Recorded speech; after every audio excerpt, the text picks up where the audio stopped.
Do you enjoy war crimes? Because today we are using the biological warfare mod to weaponize diseases in RimWorld. And you know, maybe build a gas chamber. We are starting with 3 unlucky colonies in the amazing miasmic mangrove. It's basically a war swamp from alpha biomes, full of sentient plants, spooders and whatever this thing is. I'm playing on Blood and Dust Randy Random for a bit of a challenge. Our boy here, Mr. Jono, because of childhood trauma or something, he's on a mission to produce biological weapons so he can take revenge on the whole world. This swamp is the perfect place to get malaria or some other deadly disease to start his research. We can't build much because this is a swamp, but there's a big rock where we can build our lab. For now though, we need to move our butts to the beach before we get our heads chomped. On the beach we found steel ruins, a piece of history from an ancient civilization. Yap started cutting some mangrove trees so Jess can build a temporary shelter until we can move into the big rock. Jono will be our full-time researcher, but for now he needs to acquire food. In the evening we get the first event of this colony. Travelers seeking charity. Looks like they already accepted the requested items and are leaving. I guess it's from all the errors I keep ignoring every time I launch the game. Anyway, just build the bunk bed and the walls and that's it for the first day. A nice sleep in the rain. Yup, like in a motivational video, woke up in the middle of the night and got to work. This being a swamp with lots of wetlands is the perfect place to grow rice, at least as roleplay. In RimWorld it doesn't matter. Just built the roof and started working on a bridge to cross the river easily. But Jono isn't the best fisherman, so Yap ventured into the swamp to look for berries. Hopefully not poisonous because diarrhea is no fun. We also need electricity, so Jess mined some steel. On her way back home, she found a down sentient plant. The vegan's worst nightmare. She took the plant home, Jono butchered it up and cooked it into nice plant meat based meals. Meanwhile Yap started deforesting the whole swamp to get what we needed for a temporary research room. With somewhat of a shelter established, we can now focus on our real goal, to produce biological weapons. Okay, if I open the research tab and go to biological warfare, you can see a few research projects. Pathogen production allows us to get disease samples from sick colonies or animals to start producing pathogens. Viruses, bacteria, parasites, which we can later weaponize. But first we need drug production unlocked. While Jono researches, Yap continues deforesting the swamp,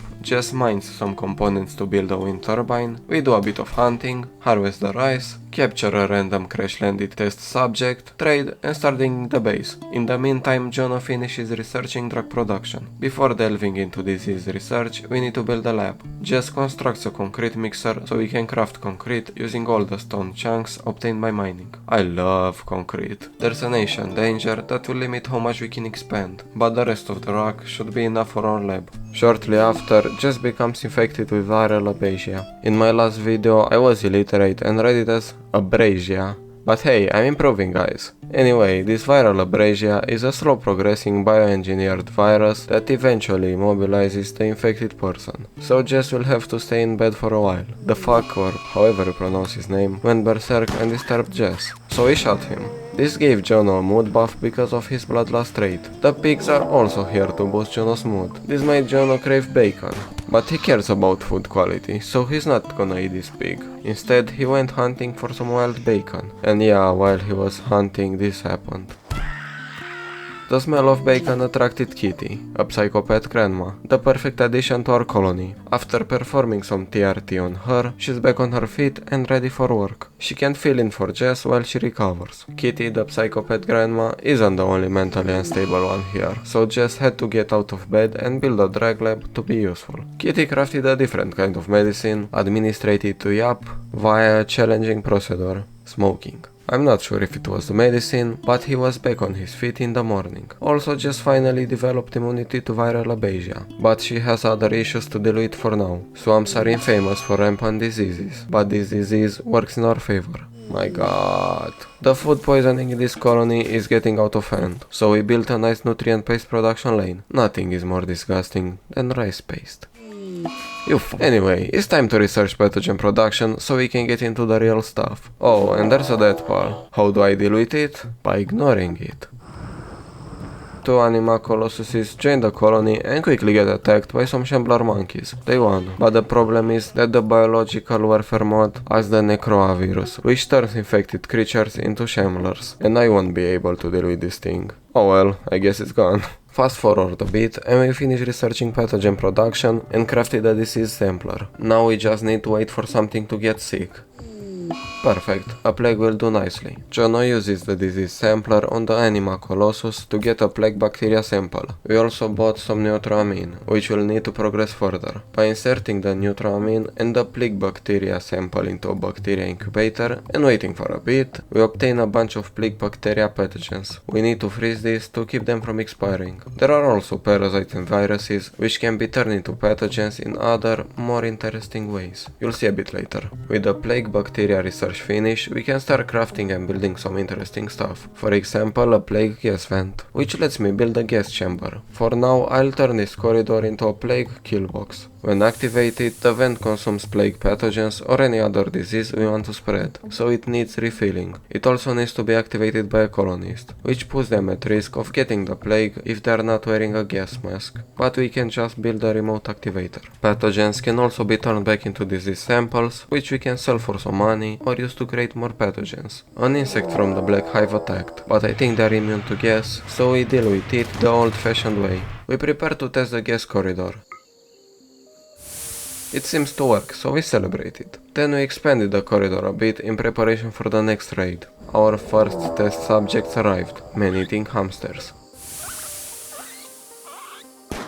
They still made it through, but we can improve this. Shortly after, raiders arrived, giving us our first human test subjects. The plague definitely slows them down. This one got downed and almost killed on the spot. Some colonies got malaria, allowing us to obtain malaria samples. By researching malaria parasites, we can now create equivalent malaria weapons. Since malaria is produced by parasites, we can't use the bacteria incubator. We'll require some test subjects to obtain the pathogens for this one. Which is nice because neutroamine is a bit difficult to obtain right now. There is a questionable way to obtain neutroamine besides buying it, so we started the research. I also captured some impids, which I later killed to preserve food during a toxic fallout. And of course, I forgot to use them to obtain malaria parasites. However, one of them developed a wound infection at some point, adding a new bacteria to our collection. Unfortunately, it can be weaponized. The toxic fallout wasn't really a problem, we had a few gas masks for when we had to go outside. As for food, we turned some snail meat into paste. Snails seem to be immune to both the toxic fallout and our biological weapons. We had a trade caravan at some point and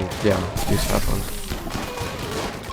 And the big snail from the caravan almost fucked up Kitty, but Gert barely rescued her, and almost lost Yap as well because of a mental breakdown. Anyway, we finished researching neutramine incubation. All we need now is for a new raid to show up. Until then we can turn meat into neutroamine at the chemistry table, but it's not very efficient. We accepted the creep joiner, but later found out she has organ decay. Easy fix. Oh, and we are at day 100 or so. I think I'm supposed to finish the video here, at least that's what they say you should do to make it big on YouTube. But fuck that, we still have work to do. I upgraded the gas corridor by building some ditches to prepare for 2 upcoming raids from a quest I accepted. Turns out I didn't even need to fight. There were a few guys left, so we went out to clear the remaining ones. If you are wondering why I don't fully switch to biological weapons, it's because some things are immune to them.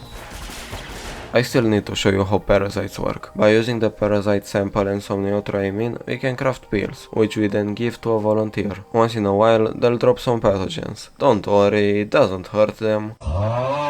As for viruses, by inserting a sample into a virus replicator and activating it, all creatures in a short range get infected with a specific virus. Jono wears a mask so he doesn't get infected. When killed, the creatures will drop pathogens depending on how severe the disease was. Big creatures are the best hosts to produce a bunch of pathogens. One of the people who accepted turned out to be a traitor, so they were a perfect target for the flashbreaker gas launcher I bought at some point. By the way, diseases don't work on anomaly entities. I found that out the hard way. That's why I keep classic weapons around. The good thing is now I can craft neutroamine using all this meat. There was a random space battle, perfect for capturing a few prisoners. Unwavering prisoner? Don't worry, nobody's trying to recruit you. One final raid to test the corridor. By the way, I think the best way to use the gas vent is to create a big room and have brawlers with gas masks fight the raider inside it. Or just trap them all in and release the gas. Okay, and now there's one thing left to do.